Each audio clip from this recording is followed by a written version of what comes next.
بسم اللہ الرحمن الرحیم. السلام علیکم. یہ بھی ٹی وی کے ساتھ قیوم بیدار آپ کی خدمت میں.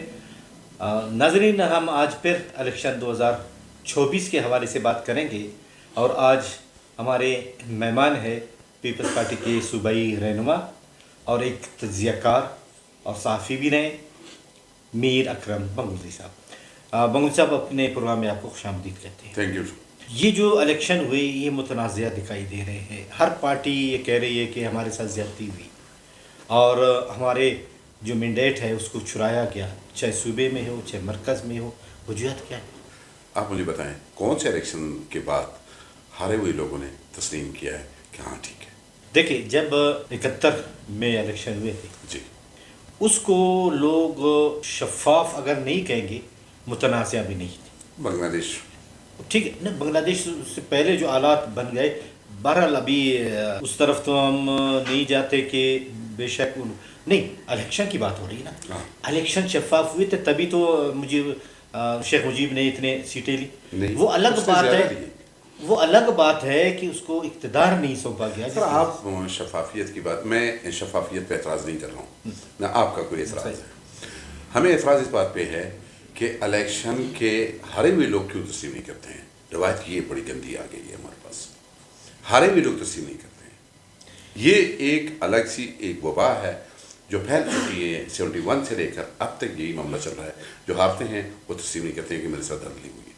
لیکن اکثر یہ کہتے ہیں کہ شاید ابتدا میں جب پاکستان بنی، اس کے بعد پھر الیکشن ہوئے 71 کے، اور اس کے بعد بھی اس وقت تک اسٹیبلشمنٹ اتنی مضبوط نہیں تھی.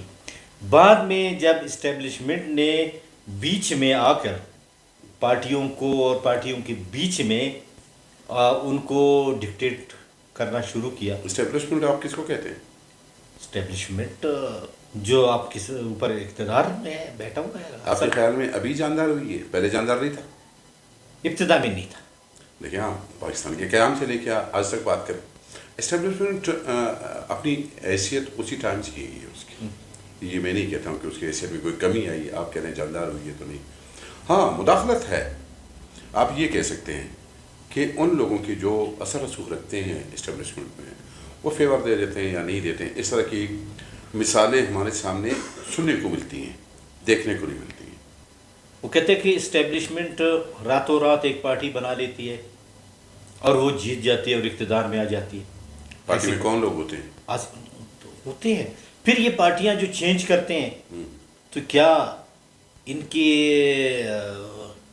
یہ اپنی خواہش پہ ہوتی ہے یا کسی کے کہنے پہ؟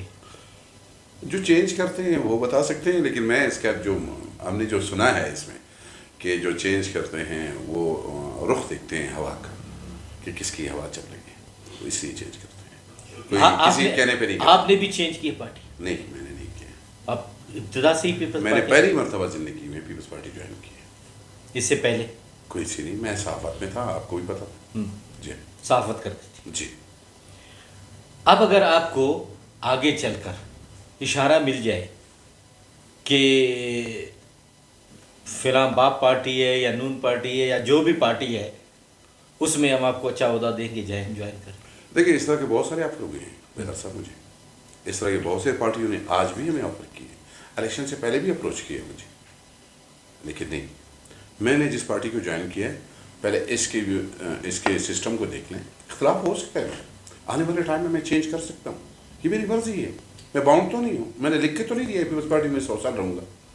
میں تو چینج کروں گا اس صورت میں جب ہمارے عوام کے معاملات ٹھیک نہیں ہوں گے.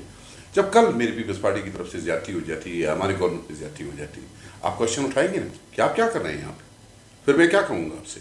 چینج کروں گا یا چھوڑ دوں گا یا چینج کروں گا. اکرم بنگلوی صاحب، آپ ایک تجزیہ نگار ہیں، ایک صحافی ہیں، جی، بلکہ اب بھی صحافت کر رہے ہیں. جی.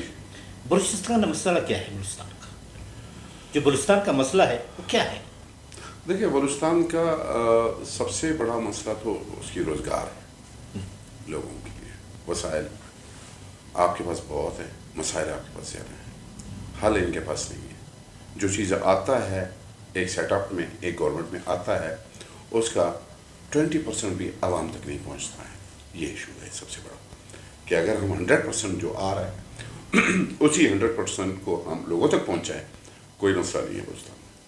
مسنگ پرسن کا ایشو کیا ہے؟ مسنگ پرسن دیکھیں یہ ایک میرے خیال میں دنیا میں آپ دیکھیں یہ مسنگ ہوتے ہیں لوگ، یہ پاکستان کے ایشو نہیں ہے. آپ اسٹڈی کر لیں، آپ عرب امارات کو دیکھ لیں، وہاں پہ لوگ مسنگ ہیں لیکن وہاں ضرورت نہیں ہے کسی کو بولنے کی، کیونکہ وہاں شہنشاہیت ہے.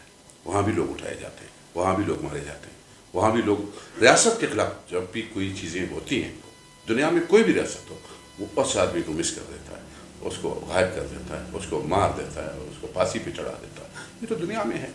اگر آپ ریاست کے خلاف ہیں تو آپ مسنگ ہوں گے.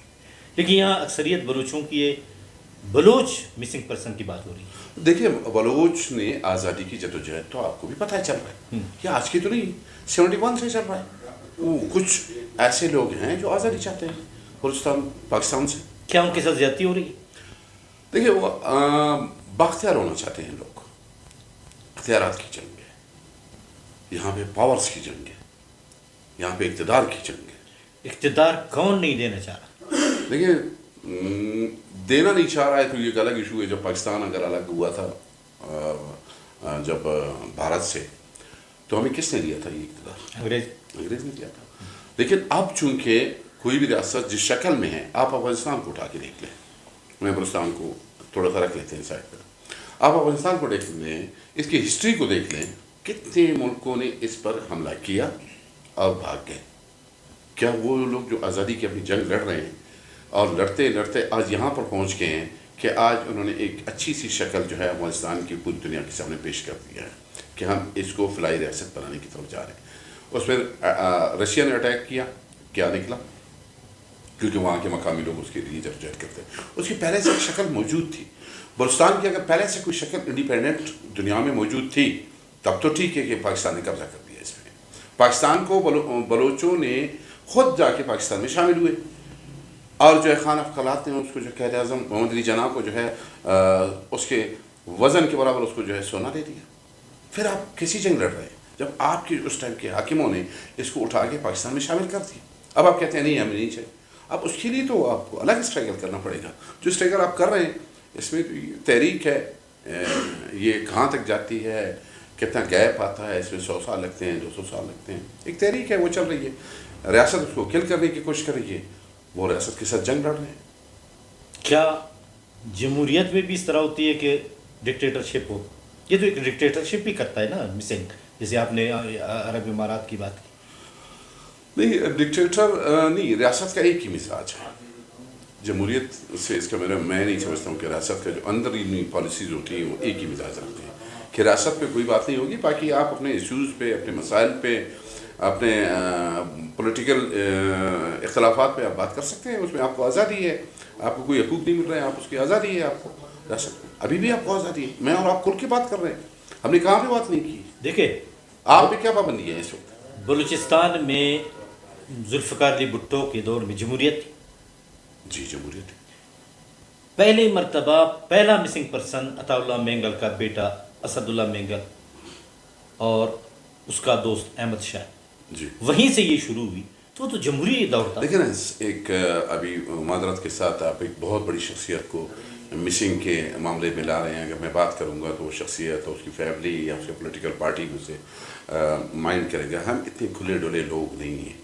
ہم اختلاف اور اختلافی رائے کو تسلیم کرنے والے لوگ نہیں ہیں. میں اور آپ جو بات کر رہے ہیں اسی باتوں پہ اگر میں کھل کے بات کروں گا تو پھر بہت سارے کمنٹس جو آئیں گے وہ اختلافی آئیں گے، نظریاتی اختلافی آئیں گے، کیونکہ میرا اٹیچمنٹ ایک پولیٹیکل پارٹی کے ساتھ ہے. اگر میں یہاں پہ بیٹھ کے کسی پولیٹیکل فیملیز کو یا بگ فیملیز کو یا جو اس کے جو ہے جو بیس رکھا ہوا ان پہ اٹیک کروں گا تو یقیناً ایشوز اٹھیں گے.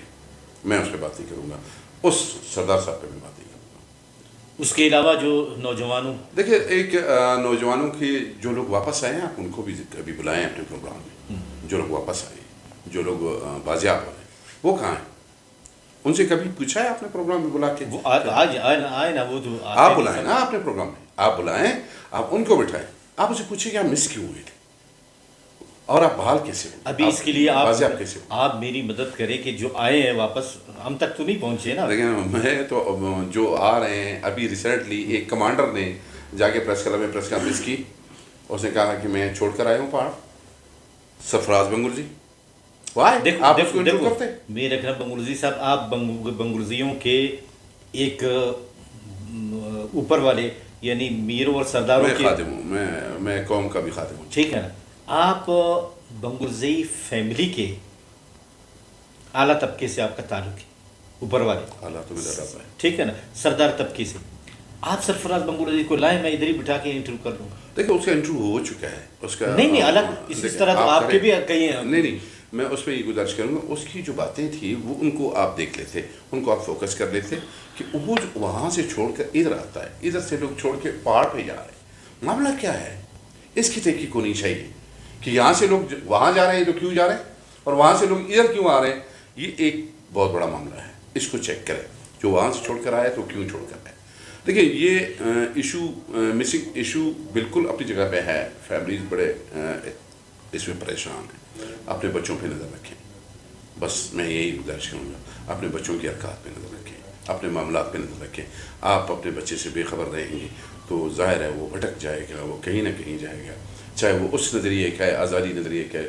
آج بھٹک کر جو ہے، اگر ہم بھٹکے ہوئے کہیں گے تو پھر سرفراز بگٹی بھی بھٹکا ہوا ہے. کیا پاکستان میں شامل ہو گیا؟ اور یہاں کے بھٹکے ہوئے لوگ وہاں جا کے شامل ہو رہے ہیں. یہ ایک بہت بڑا ایشو ہے.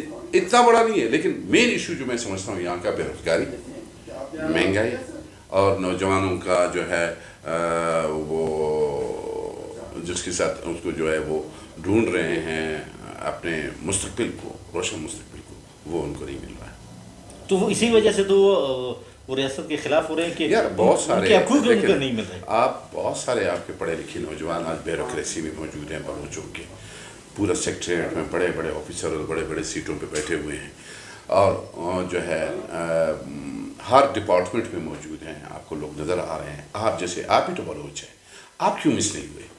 آپ بھی تو اسی شہر میں رہے، آپ کے بچے مس کیوں نہیں ہوئے؟ آپ مجھے بتائیں وہ کیوں مس ہو رہے ہیں؟ اب اس عمر میں بھی آ کے ہم زیر لب بات کریں تو پھر تو لیکن آپ اگر اگلوانا چاہتے ہیں مجھ سے اور مجھ پہ یہ پابندی لگوانا چاہتے ہیں کہ میں آپ کے پاس ابھی بڑے زبردست طریقے سے آیا ہوں، ایک عام شہری کی طرح گھومتا ہوا اپنی سادہ سی گاڑی میں ادھر تک آپ تک پہنچا ہوں. آپ چاہتے ہیں نہیں، کل آپ جب نکلے تو گھر کے سامنے 2 دھماکے ہو جائیں اور یہاں تک آتے ہوئے آپ زخمی اور ٹوٹے پوٹے ہوتے ہوئے جو ہے آپ ہاسپٹل پہنچ جائیں. آپ چاہتے یہی ہیں کیا؟ اللہ تعالیٰ اللہ نہ کرے کہ اس طرح کیوں.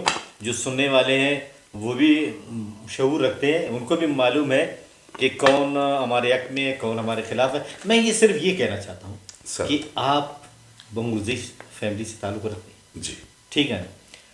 آپ سرفراز بنگلزئی کے ساتھ آپ کے مراسم بھی ہوں گے، آپ کی خاندانی مراسم ہوں گے. جی ان کو لائیں تاکہ اس سے بھی ہم پوچھیں. دیکھیں اس طرح کے بہت سارے بنگلزئی ہیں. اب سارے بنگلزئی تو پاکستانی نہیں ہیں اور سارے بنگلزئی جو ہے باغی بھی نہیں ہیں. یہ تو ہر ان کو لائیں کہ جو گئے تھے پہاڑوں میں اب واپس آ گئے. ہم جاننا چاہتے ہیں کہ وہ وجوہات کیا تھی کہ وہ گئے، لیکن اب واپس آ گئے. وجوہات کیا ہے؟ جتنی انہوں نے اظہار کرنا تھا، جو بات واپس آئے، جتنا انہوں نے اظہار کرنا تھا، جس حد تک اظہار کرنا تھا. بہت ساری بات سوالات آپ کے اور میرے بھی رہتے ہیں، لوگوں کے بھی ان سے رہتے ہیں کہ یار اتنا آپ جدوجہد کرتے رہے، لڑتے رہے، نوجوانوں کو اس ٹریک پہ ڈالا، ان کی لاشیں آتی رہیں، وہ مرتے رہے، ذمہ دار کون ہے؟ اگر آپ تحریک میں کسی آزادی کی تحریک میں نوجوانوں کو لے جا کر بھٹکا کے آپ یوز کر لیتے ہیں، پھر اس کے بعد آپ واپس آتے ہیں اور کہتے ہیں کہ جی میں نے تو معافی چاہتا ہوں ریاست سے اور میں ادھر آ گیا ہوں. ان بچوں کے ذمہ دار کون ہیں؟ یہ ایک حل ہے. یہی سوال تو ہم پوچھنا چاہتے ہیں. ہاں ٹھیک ہے نا. اس کے لیے آپ ہمارے ساتھ تعاون کریں، مدد کریں تاکہ ایک بہترین پروگرام. یہ میرا انٹرویو ہو رہا ہے یا مجھ سے تعاون مانگ رہے ہیں آپ؟ نہیں، آپ کا انٹرویو اور آپ کے قبیلے کے حوالے سے آپ سے تعاون مانگ رہا ہوں. دیکھیے گزارش یہ ہے کہ انشاءاللہ میں اپروچ تو کروں گا. اگر میرے اپروچ میں آتا ہے تو میں آپ کے تھوڑی سی ان کی یقیناً پہلے وہاں پہ تھے تو ان کو اداروں سے خطرہ تھا، اب اداروں میں آئے تو پھر کہیں اور سے خطرہ ہے. ہاں خطرہ تو اپنی جگہ پہ موجود ہے ان کے لیے. سیکورٹی ایشوز ہیں. اب تک جب تک ماحول ایک نارمل نہیں ہوتا ہے، یہ چیزیں ٹھیک نہیں ہوتی ہیں، تب تک میرا خیال ہے کہ ان کا اس طرح سے آ جانا کہ کسی بھی ادارے میں جا کے اس نے انٹرویو دینا ہے، یہ تھوڑا سا مشکل ہوگا میرے خیال میں. ہم جائیں گے اس کے پاس. ہاں جائیں. ٹھیک ہے نا. ہم اس کے پاس جائیں گے، اس کو حال حوال کریں گے، پوچھیں گے تاکہ ان نوجوانوں کی تو رہنمائی ہو.